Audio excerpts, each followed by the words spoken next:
oh, this is what they doing out here? Oh, I'm up. I was down, but I knew I was up. I was like, yeah, it's just a matter of time. Even like when you were down, you were up. You feel like you need help? Like, the fact that you in this situation, you don't feel like that's motivation enough? Your bank account, you got to check your bank account before you go in the store and pay for gas. That's not motivation enough to where you like, man, I got to get like, and you need motivation. You need a woman to say, let me help you how to be a man. Like, it's always good to have a woman on your side to say, look, you know, I'm with you. I'm there for you. For sure. You know, I'm there for you. You do you, I'm there for you. Okay, I'm going to do me. I'm going to do man stuff. I don't think that there's nothing more gratifying than taking care of your family and being able to tell your mama, kick back, wiggle your toes. You done. You not working no more. You good. Welcome back to another episode of The Office Podcast with your host with the mostest, Mr. Jay Kuza. And myself, Nicole. And today we have the one and only, this guy is a walking legend. I have been dying to talk to him because he has such a good reputation out in these streets. Beezo, which is Brian, with Beezo Fitness, and Bip Bip, which you both have together, which I think is amazing. So I'm super excited to have you. Thank you so much for coming down. I appreciate it. You're welcome. My pleasure. Bip Bip is like the podcast. I'm just there. I'm with you. Beezo's everything. I'm just there. The podcast, I just show up here and you tell me when to leave. And oh my God. That is so not true. What's your first job before I get into all the, because you're a multifaceted man. What was your first job? My very first job. Mm-hmm.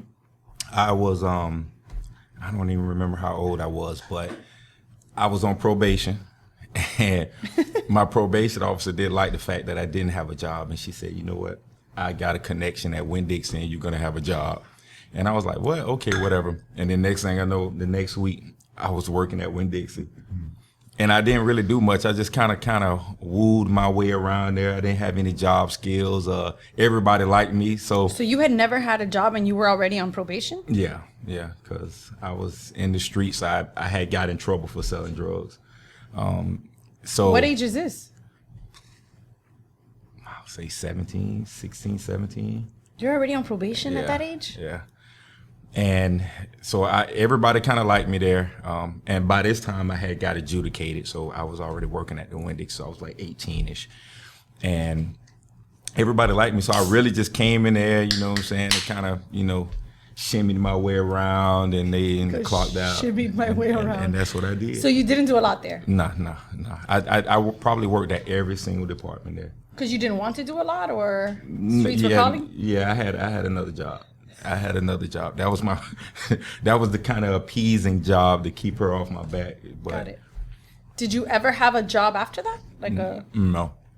Well, now I do. Right. No, before that, no. After that, no. So then what happens after that job? Well, after that job, I don't know. I just got tired of the shenanigans because I had my other job, the street job. What was your other job?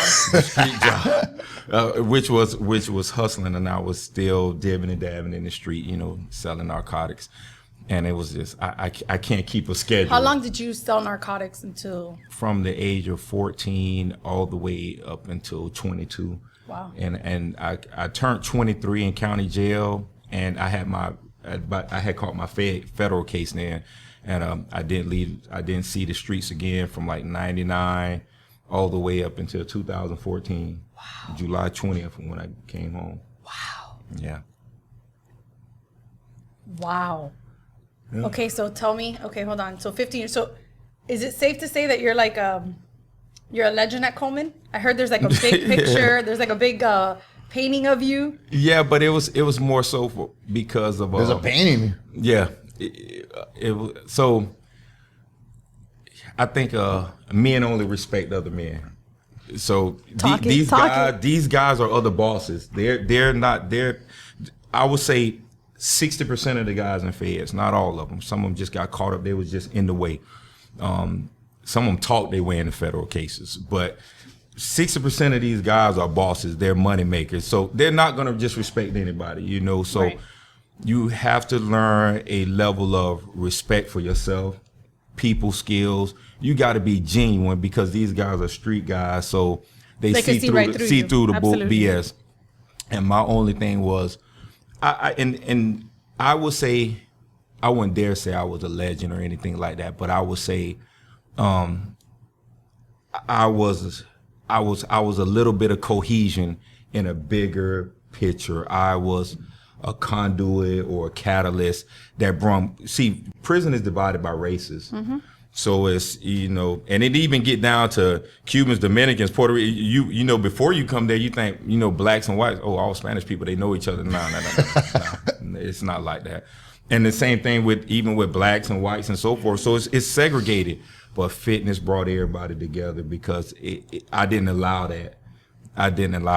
Because I cared about the people who I was around, and it wasn't even about, their race or anything like that. So I didn't want that to come into my building. Absolutely. So it was bigger than that. So when we came in, you see people group up, and you'll see a white guy talking to a Spanish guy. He trying to decipher what he say, but he know bip bip.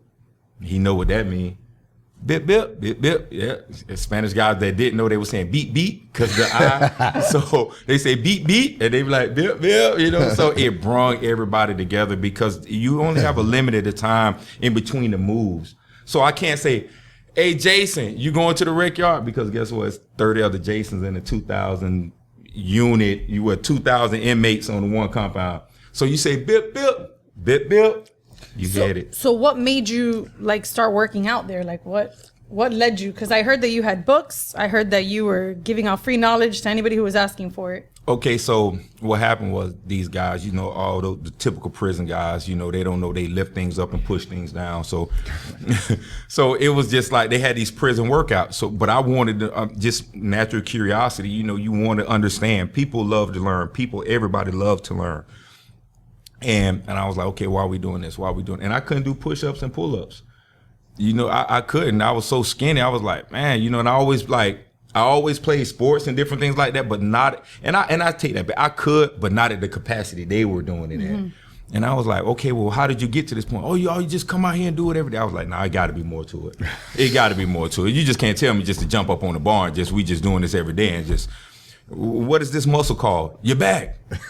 I said, nah, I can't do this. Nah.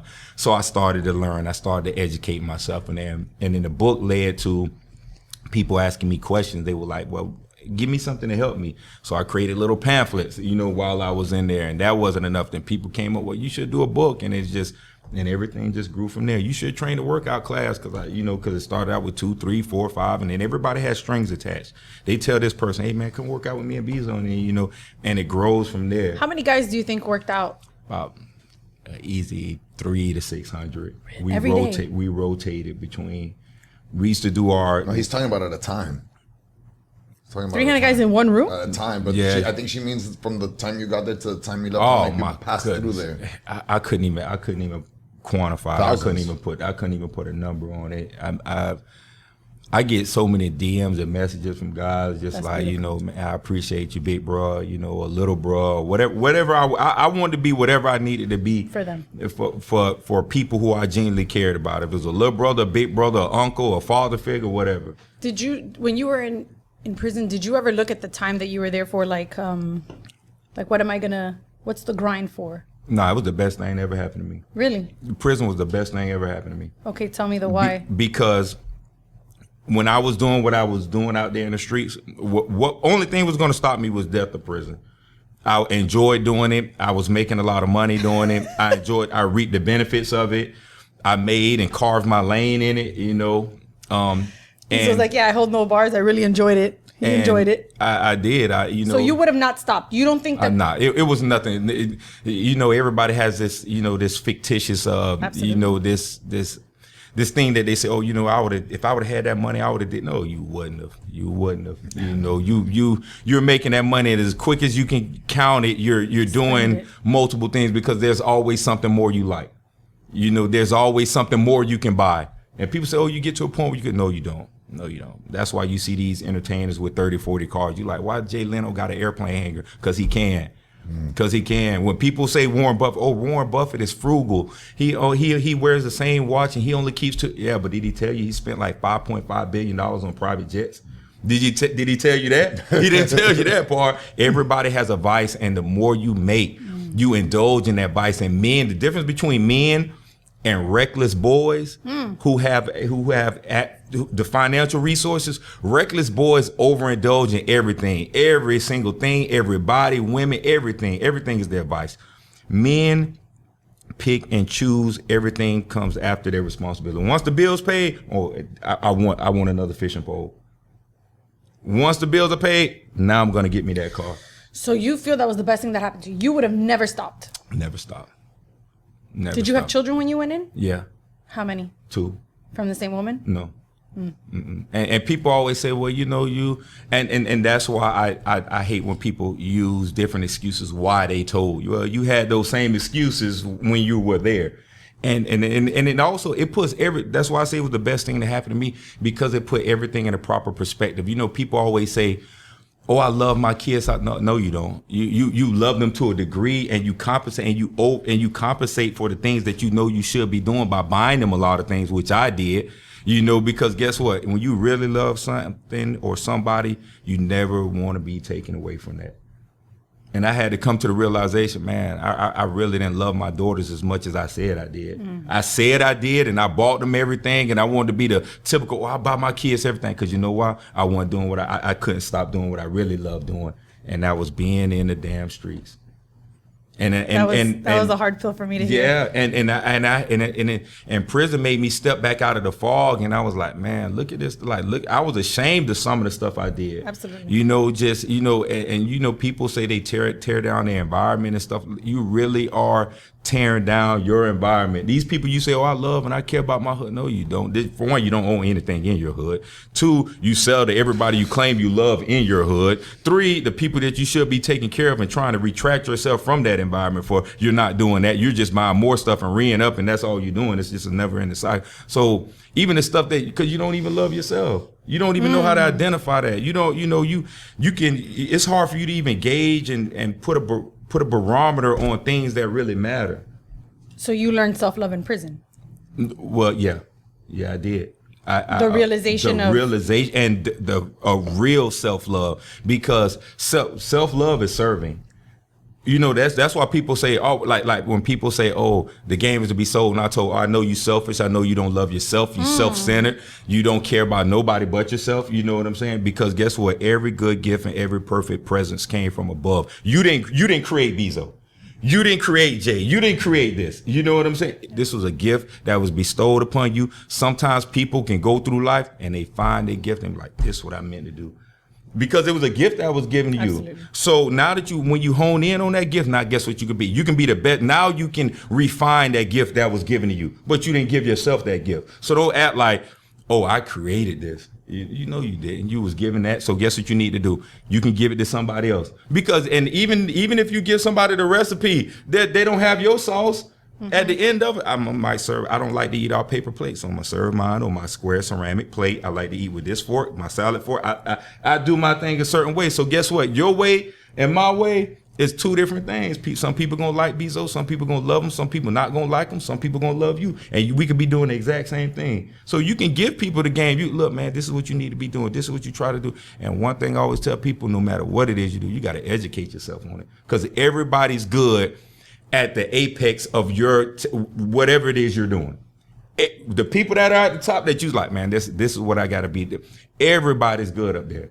They're super good. In the fitness field, you got some people that are in the way, because social media gave a platform to people that didn't deserve it. Well, we're not talking about that. The people who are really good in the fitness field, they are really good. They are really good. Some better than me, some just as good as me. So you have to create an advantage, and your only advantage is time. That's why I go 7 days a week from 6 a.m. to 10 or 10 p.m. That's my schedule every single day until I get to the point to where I feel like I can idle down when I'm getting to where they at. Until then, that's my only advantage. My only advantage is doing a little bit more because they're good too. And your service, even when you were in prison, is working out? Yep. I worked in the kitchen for a little while. But even in there, I brung everybody together. You know, I was a grade 1, and then you have a grade 2, 3, 4, and whatever. I had people from all walks of life. I was on real time. I was like, man, if I love you, you love me. Like I said, I don't have associates. I got friends. Like I don't have time for associates. If I don't feel like you're a person I can genuinely connect with, it's too, because I get too emotionally involved in people's lives who I get attached to. You know, like you tell me your problem, like you say, we could just be friends, and you say, hey, yeah, you know, this guy did this to me. My face is already scouring because I'm mad now, you know, so I don't do associates, but that's how it started in the kitchen, went from the kitchen to the rec yard, and I brung all my guys. They was like, well, if you quit Beezo, we quitting. So I brought like 10 guys with me to get rec guy that wanted to hire me on the rec yard. He was like, man, I want you out here. And I was like, well, I got 10 guys with me. He was like, well, y'all run the whole thing. And it started from there. When you start working out there, what are you thinking? Because you obviously evolved a lot in those 15 years. I wanted to share it with people. I wanted them to feel what I felt. You saw the young ones come in just like you came in and you were like, I need to help this person? Yeah, well, not necessarily I need to help this person, but I wanted them to feel the gratification of getting in shape and learning, because that was my big thing. Learn, educate yourself. If you was in a GED program, you got to get your GED. Get your GED. You don't make the most out of this, because it's time you're not going to get back. So this is the platform that you're going to use to launch yourself when you get home, because you got some guys in there that still talk about payphones. They so lost in the sauce because they haven't educated themselves. Yeah, I got a good idea. Remember how they used to have the payphones on the corner? I'm going to put the payphones right. Like, bro, you like, there's no payphones nowhere. Like, you might see one in the museum, but there's not any payphones. But they're so guys lost. In there don't know that, and they don't know, and so you have to educate. You like, we don't have an advantage. We're at a disadvantage when we get out. So your only advantage to us is your health. Stay healthy and learn, and educate yourself. your health. Your health is the biggest thing, because I don't care how rich you are. I don't care how much money you got. When you at home and you out of shape and busted up and you shaped like a bullfrog, and that little 19-year-old pool boy come over your house and he got his shirt off and them little boy shorts on, and your wife looking at him, and you mad now. You see what I'm saying? Health is always wealth. I ain't saying that. I'm not saying that that's everything. That's the icing on the cake, because guess what? We all are vain. I can work my way up and down, but I have a taste. I have some things that I like, and I think everybody do. You know, and they well, you know, beauty is skin deep and stuff like that. Yeah, it is. I take your word on it. That's all I'm gonna do. But I have my certain taste that I like, and then from there I can work my way up and say, does this person check morals, values, principles, so forth? You know, how many people have you met that have all those boxes checked? I'm just doing a study here. A lot of people, but I think a lot of times people get caught up in cliches. Like, say for instance, you'll hear, you know how many guys I used to come across that used to be overweight. They be like, oh man, girls like 6 stacks, not 6 packs. Yeah, you see what he did as soon as he got money. Guess what he did? He lost weight, because he realized that only fly when you trying to justify why you look like that. You see what I'm saying? Yeah, because ambitious, outgoing, active person doesn't slowly accumulate 400 pounds. You see what I'm saying? You're ripping and running, you hustling, you doing your thing. You see what I'm saying? So that says a lot about your life. You know, whether people want to admit it or not, it says a lot. Like, it took a lot for you to get to that point, just like it took a lot for me to get to this point. So you just choose which to go route north. you want to go. And I went south. So that's what the difference is. So when you see people, it's not okay. Yeah, people are vain and people do have their standards, but believe it or not, a lot of times people say things and they do things, and it's only because they're trying to overcompensate, or they're trying to cover up how they really feel. And I found that out with a lot of men that I was training inside of there, that they didn't mean a lot of that stuff. Even some of the stuff that they did, they were really bad people trying to be good, not good people trying to be bad. Because a bad person trying to be good is the hardest thing, because his natural inclination is to react with violence. Let me solve this with that. Let me go and take this from this person. But a good guy trying to be bad, it's like can't happen. It's like these rappers now, you know, and not saying that all of them are like that, but you kind of listen to it and you be like, okay, you was really on I-75 with a trunk load or a kilo. All right, okay, bro. You went to this school, you forgot you posted this picture on your, like, you was never in that life, so stop, you know. But so it was a lot of bad guys trying to be good, and they created these little cliches, and it was a lot of false bravado, and it was a lot of ego. But then when you break down that, you had the best people I ever met in my life. Really? Yeah. Because on the streets, people hide behind The facade. The facade, the clothes, the women, the jewelry, their reputation, the reputation that they had before you met them. And you don't care to decipher that. I don't care. I'm gonna keep it moving. Because men are judgmental. We're not like women like judgmental, like, oh, I don't like her purse, I don't like her shoes. But we're judgmental. Like, we walk in the room, I'm gonna fuck him up, I'm gonna bust his ass, he get out of line. Oh, really? He cool, he soft. You scan the room like that. Like, you go into a room and be like, I ain't gonna mess with him. I already see, nah, he looks, I ain't messing with him, I ain't messing with him. He cool, he down to earth. Cause you know what you identify as being a man and as being a ultra aggressive alpha male. Ultra aggressive alpha male. You know what you do? You get small. When I walk in the room, hey big bro, hey little bro, how you doing? I bring my shoulders in, I posture down, you get small. You see a guy across from the room, he's doing that, you know he that one. The guy that's sitting like this, or see you walk in the room and he do his girl like this. Oh, let me get away from this dude here. You see what I'm saying? You already know. Another alpha, he gets small in the room. He trying to navigate. Hey, big bro, how you doing, bro? How you do? He's doing it. He doesn't have bravado or ego because he don't want to get pushed there. He's getting small. He's super polite. He's super respectful. So when I see that guy, I be like, that's the guy I need to watch out for. How you doing, brother? Because you just like me. We gonna both fall over here and just be nice all day, you know. But them guys that do all this, I already know. Let me get out your way, man. For you make me get out of character. Yeah. So the whole time you're there, you have a love for fitness, and you believe that fitness is basically the foundation to people's livelihoods. Because we didn't have a lot in common. We came from all different walks of life, all different cultures. It was people in that I didn't even I learned Spanish in there. You know Spanish? Un poquito. So, but guess what? We had a unit when we came in that room. We hugged each other. We smiled. Nobody had to be tough because everybody was really tough. So it wasn't a lot of false bravado. You know what I'm saying? Absolutely. It was only me as the leader. So it wasn't me saying I'm the leader. It was they respected that. So they were like, oh, let's go, Beezo. We know that you're not trying to say, oh, I'm the boss. I wasn't never. Here you go, teach a class today. You know, you always got to be humble and always serving because that's the best thing you could do is serve others. So we didn't have a lot of common, but from cultural standpoint, from a race standpoint, but we all like to work out. And we so it was the cohesion that brought everybody together. And from there, you realize. Like he talked different, he looked different, but he just like me. He just like me. You know what I'm saying? Absolutely. And then you create bonds. You got some people. It was a Haitian guy in there. I never understood nothing he said, but guess what? When he left, he came to my room and he cried. You see what I'm saying? But you can create a bond without even having words. You know, what's understood ain't got to be explained. You know, so you create that with people, and fitness that was our only commonality, and then from there it grew. Just how I was telling you about, you see people you like, okay, they hit the first check box, they hit the first box. Now, does she have morals? Does she have values? Does she have standard? Can she be loyal? You know, you're not worried about all the small stuff because you're a man. You can take care.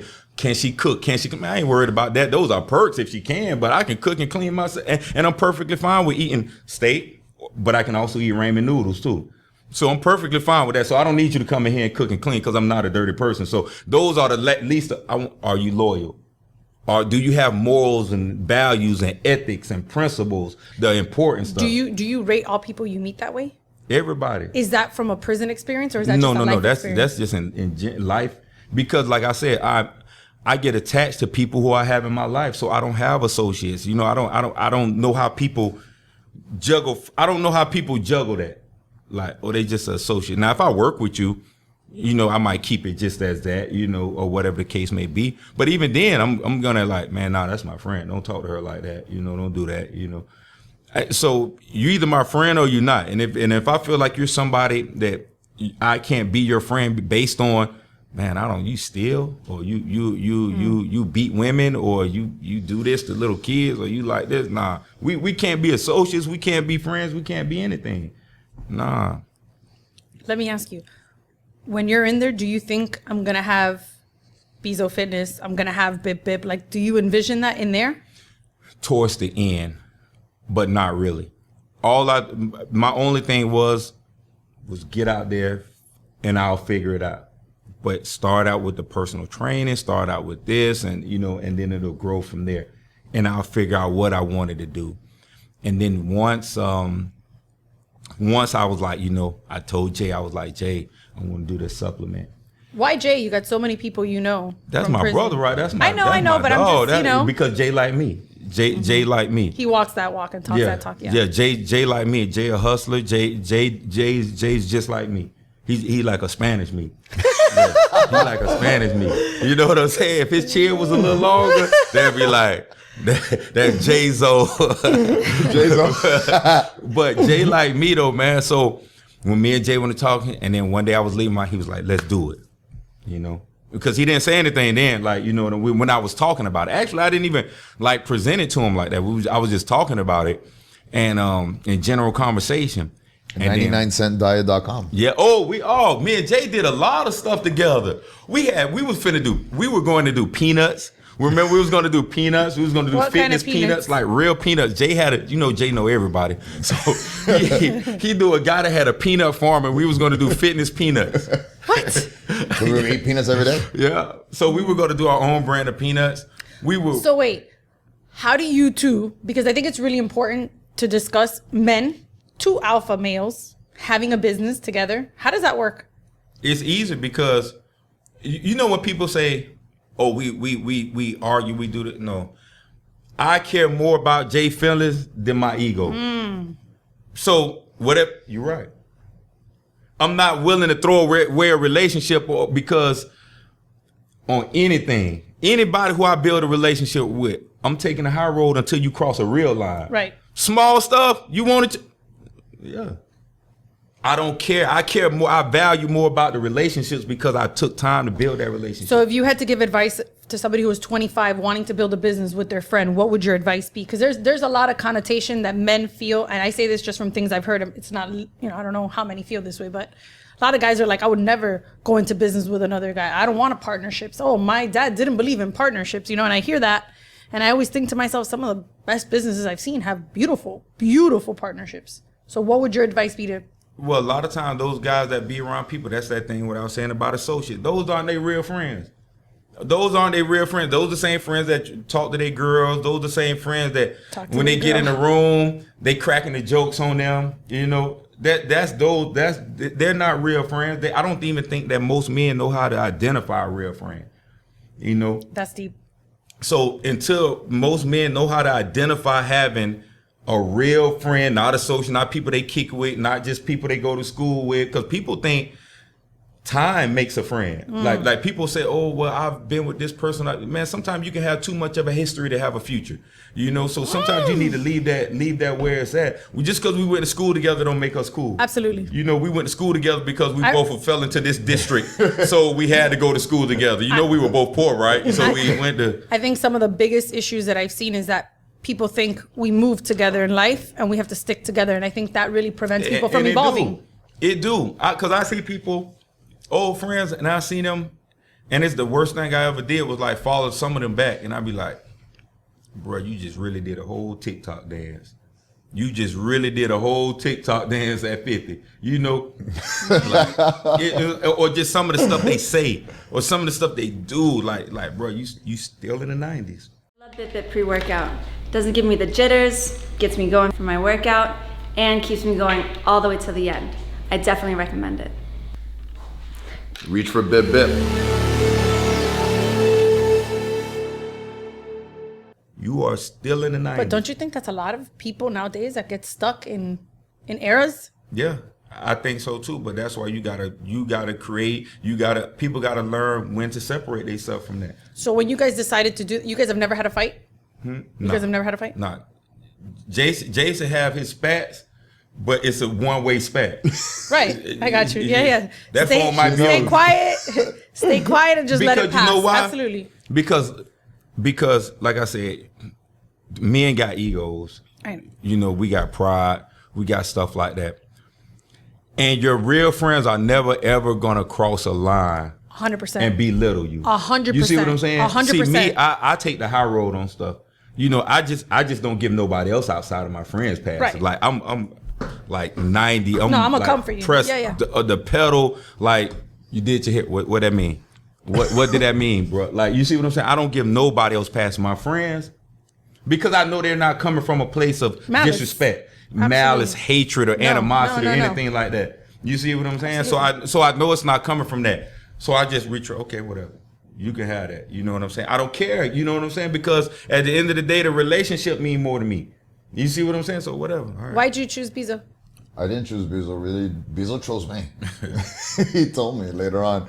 And I can just remember one time a funny story when now that I'm hearing how Beezo thinks about people and how he puts them in a box and how he judges men. The first day I walked into a class, I didn't know Beezo. I just knew there was a class and I knew there was a leg day and you just show up there and I was all chubby and I walked into this room and it was like the size of this, all black. And I walked in, there was probably like 60, 70 guys in there. And I just walked right up to the front of the room because I didn't know anything that was going on. And I just like, oh, there's no weights in here.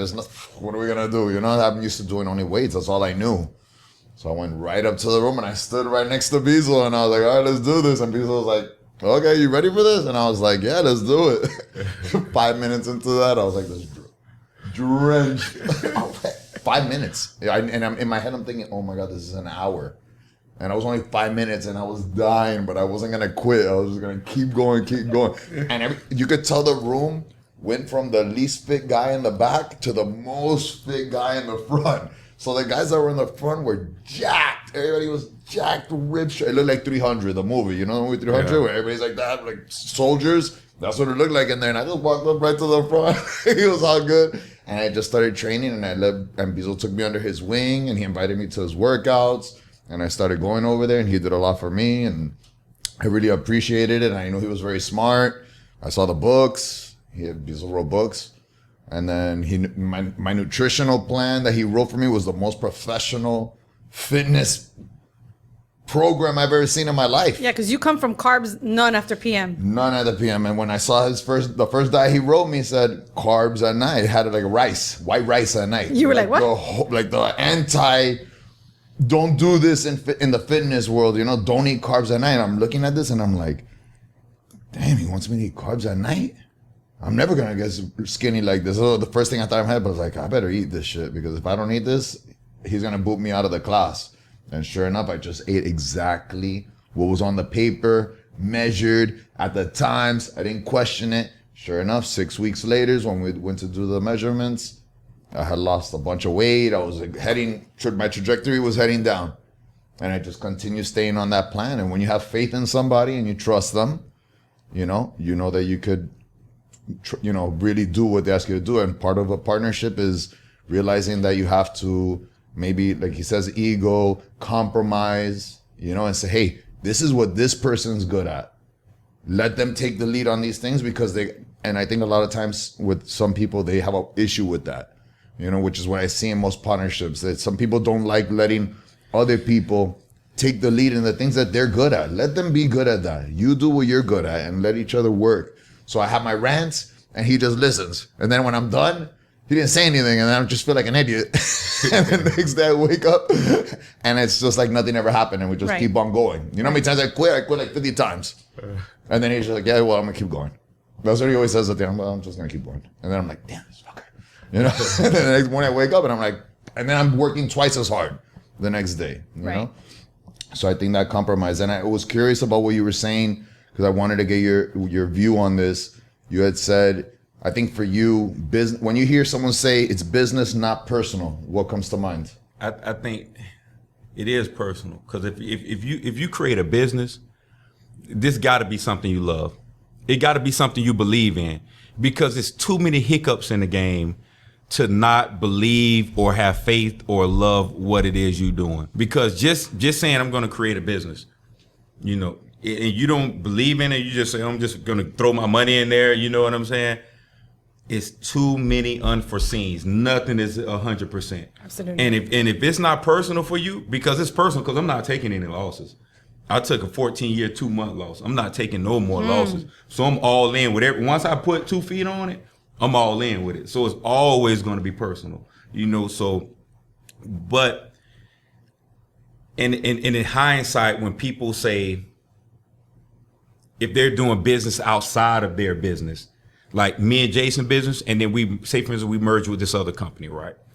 And they do something that we may feel that's ethically or morally wrong, and we cut them off or whatever. Now we can say that that's business and not personal. But between me and Jay, or between me and the Bip, it's always personal, you know? So that's why I go back to the fact that, like, I'm taking a high road on anything that doesn't compromise. You conserve me. your friendships. Yeah, that doesn't compromise me morally. Long as nobody who I care about say anything that go against me spiritually, morally, go against my morals, or go against my values, whatever. When you decide to get out and you're starting your life all over again, did you ever doubt yourself? Nah. Why? Why didn't you? Because I felt like I had an advantage, because coming out, I was like, it was unbelievable the amount of 35 and ups, men that I'm speaking about, men only. Talk it. That didn't have anything. That I'm like, yeah, bro, so why you looking like that? Like, what's going on with your life? Like, talk to me. Nothing. So you never been to prison. You didn't come from another country and you had to learn the language or anything. You didn't battle cancer or nothing, and you got 4 decades on this earth, and we're gonna give you the first 2. We'll give you the first 2. You had 2 decades on this earth, 40 plus, and you don't have I'm not even saying that everybody got to be an entrepreneur. Every man has to be an entrepreneur or hustler, because that's not in everybody. But you don't have a career. You don't have something that you're good at, that your job says we want you here. At 40 plus years old, like, and I said, nah, I got an advantage. I got it. These guys really like. Because you were mentally there already. Yeah, it was like I was like, if I don't have it now, I'm gonna get it, you know, because it was just overwhelming. I'm like, man, you 40, bro. Like, you really 40? We're out here with nothing, and nothing stopped you. Nothing stopped you, because I know guys that did 10, 15 years in prison that's already ahead of you. So, like, what is your excuse, bro? Really, you know, I don't really care. You're right. Yeah, have a nice day. Like, I got this rule now. If you 30 plus, I don't want to hear about you a fallen king. I don't want to hear none of that social media. What's the fallen king? What's the fallen king situation? It's social media. It's one of those things where these women, like we were talking about earlier, most women, they're nurturing and caring by nature, and it's perfectly fine. They see a down person, a down man. Their natural inclination is, I'm gonna help my king. They have this vision that they're gonna have him sitting back on his throne. They're gonna be the catalyst to this. They're gonna be responsible for bringing her king back to his glory, and he's gonna be great again. And that's not it. Nah. Why not? Because when you're 40 years old, you are what you are. You are what you now. You may be in your 40s and start a new business venture. It's never too late to start your business or whatever. You could be 50, 60. You could fall 10 times if you keep getting up and trying. Yeah, you could do that. It doesn't matter your age, but you can't tell me you have 4 decades living on this earth with no hiccups. Never been to prison. Never nothing life changing. You haven't survived Irma, whatever the last hurricane is. You didn't come from another country. There's no way you can tell me that a man shouldn't be able to find his way in life. I don't want to hear about your motivation that you need or anything like that, because your motivation should be the fact that I have people I got to care about. I have people I have to take care of. And people always fall in this note, oh, it's a thankless job. No, it is. No, it is. Well, you shouldn't be patted on the back for being a man. Yeah, you can't be patted on your back for it. It is. But you know what's grateful? You know the best feeling in the world? Being able to get your friend something. Being able to take care of your girl. What better feeling for a man to say, I paid all the bills? You want pats on the back for bringing kids in this earth and you taking care of, and you want a pat on the back for that? Like, I don't understand that. And it's just mine. So I knew when I came, I was like, oh, this is what they doing out here? Oh, I'm up. I was down, but I knew I was up. I was like, yeah, it's just a matter of time. Even like, when you were down, you were up. You feel like you need help? Like, the fact that you in this situation, you don't feel like that's motivation enough? Your bank account, you got to check your bank account before you go in the store and pay for gas. That's not motivation enough to where you like, man, I got to get like, and you need motivation. You need a woman to say, let me help you how to be a man. Like, it's always good to have a woman on your side to say, look, you know, I'm with you. I'm there for you. For sure. You know, I'm there for you. You do you. I'm there for you. Okay, I'm gonna do me. I'm gonna do man stuff. I don't think that there's nothing more gratifying than taking care of your family and being able to tell your mama, kick back, wiggle your toes. You done. You not working no more. You good. How were your daughters when you got out? They were adult women. How was that? It was good because do you instill in them the same things you're saying? Yeah, absolutely. I think they're rough on guys because of that, but I think rightfully so. They have a now. You kind of instill. Look, you're not taking care of no man. And you're not looking for a man to take care of you. You're looking for a partner, but he has to check these boxes. So, and then they also seen a father that came home from being behind the 8 ball, almost 15 years do it. So so to them it's like you have no excuse. As a man, you have no excuse like why you aren't trying to create something for yourself. I don't care what it is. You could be the best. And the thing about it is, everybody always talking about what they're not going to do and they not qualified to do nothing. I feel like the only person that should say I'm not doing this is somebody with an 8-year degree.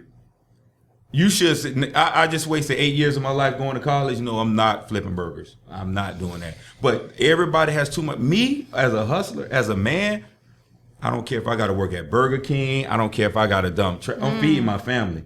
I never get people. I'm not doing that. I got too much pride. I ain't never got enough pride to where I'm not saying I'm not willing to take care of my family. That's unbelievable. Not having no pride. To me. So what? Okay, but we live in a generation where men really do say, "I'm not gonna go get a job." I'm gonna go figure it out, but I'm not gonna go get a job. And cool, you got to support the kids, and thanks for holding me down. And what then? Well, that's a woman's fault. She deserves everything she get. That's her fault. If you accept that, like that's the conversation. You can't make a man into a man, Beezo. That's exactly what I'm saying. So if you're a woman and you come across this guy because he looked good to you and he got on some Gucci shoes that he wear every time that he goes out, this is his outfit, and you like the way he look, you don't say, "What you doing in life? Like, why did I have to come pick you up from your mom's house to come over here so you can sleep in my bed?" You see what I'm saying? Why did you have to Uber here? Like, why? But there's a lot of guys that are hustlers and then they fall off and then they're kind of like, "Nah, I'm not gonna." How you fall off? There's guys that fall off left and right. If I didn't go to jail, I didn't fall off. If I'm doing something illegal, if I didn't go to jail, it's impossible. What you out here doing it for? But going to jail didn't make you fall off. Nah. Going to jail for me made me better. It made me realize like it's like when you're living in the mud, you think it's totally normal. Like my mom and my father loved me, so I didn't know I was poor till I started going to school. And I was like, man, everybody got on new shoes. I didn't know I was poor because my mom loved me. But you know what?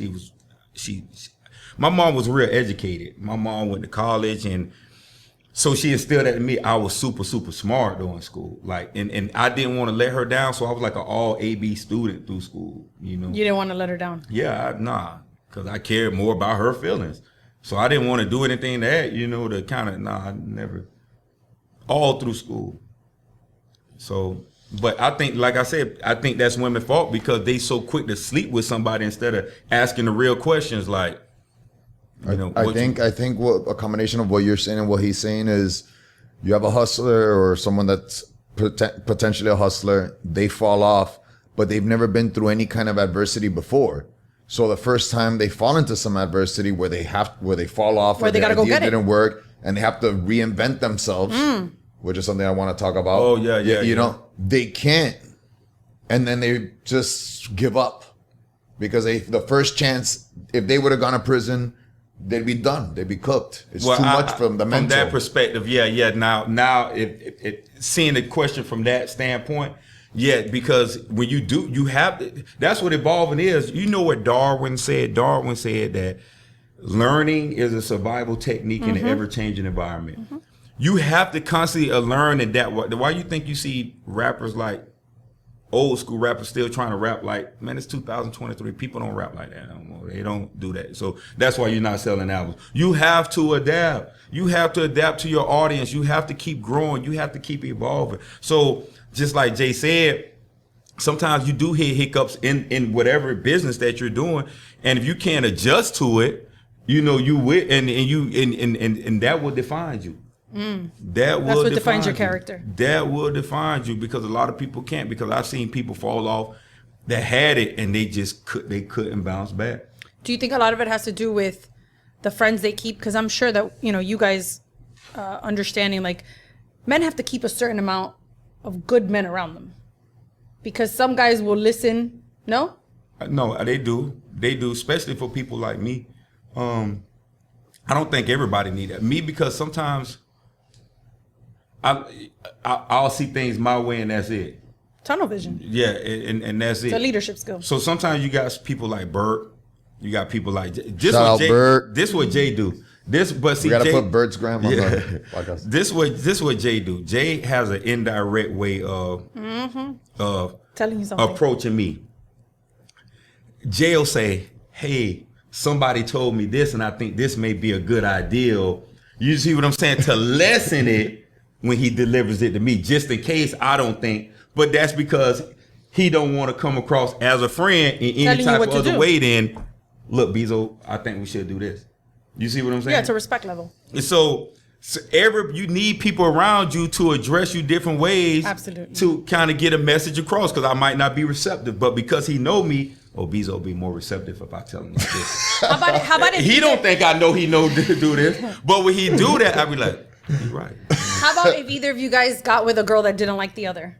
What? With a woman that was like, I don't like your partnership with Jason. I don't like your partnership with Beezo. What happens Don't then? never tell me about it. You better not never These are tell your me codes. about it. Yeah, don't never tell me about that. It ain't that I'm choosing Jay over my girl, but I based all my friends based on morals, value. Not, we look cool together. We went to school together. Nah, none of that.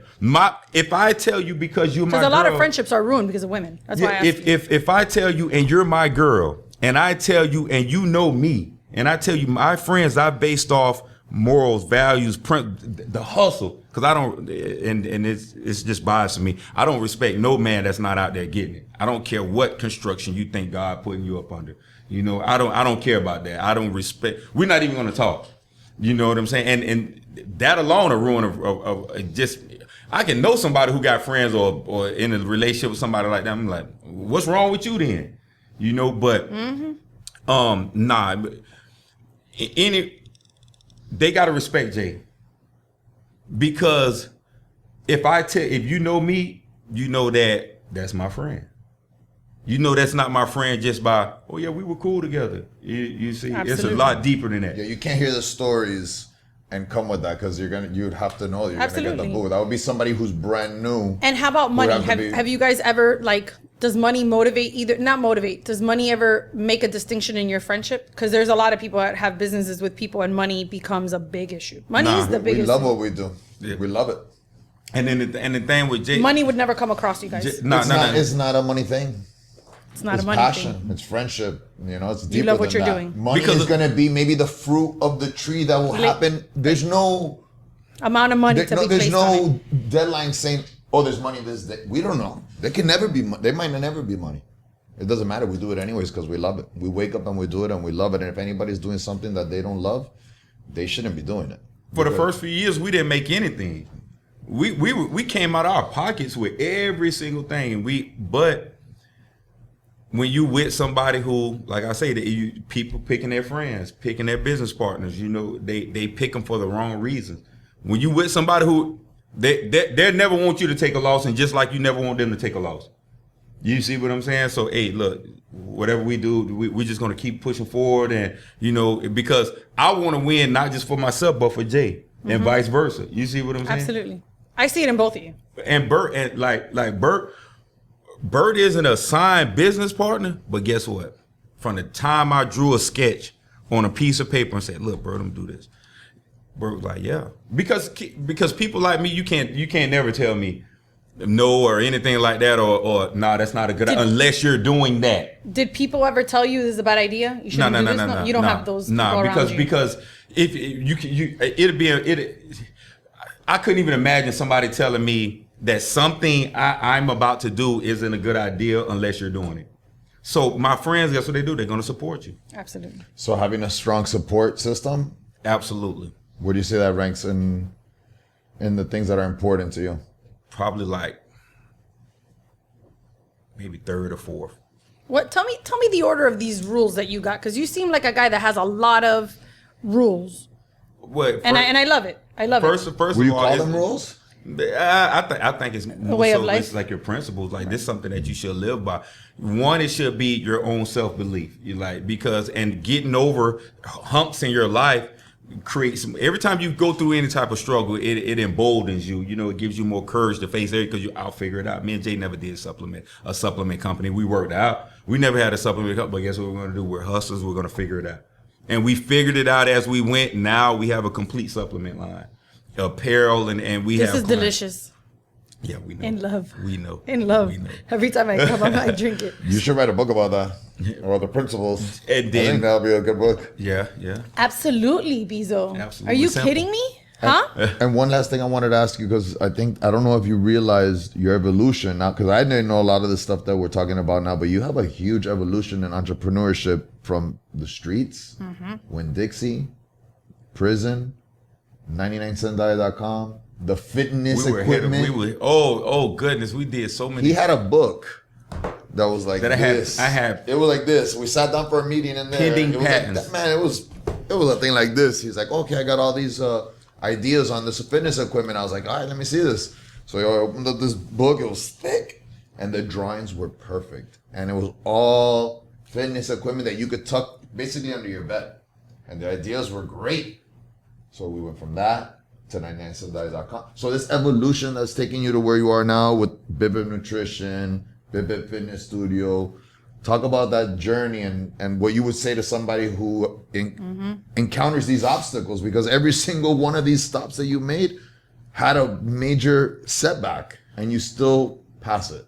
Say for instance, like with one of my patent pendings, I won't say the company, but they got over on me because I didn't make them sign a non-disclosure, non-compete because I was new to it. I was like, okay.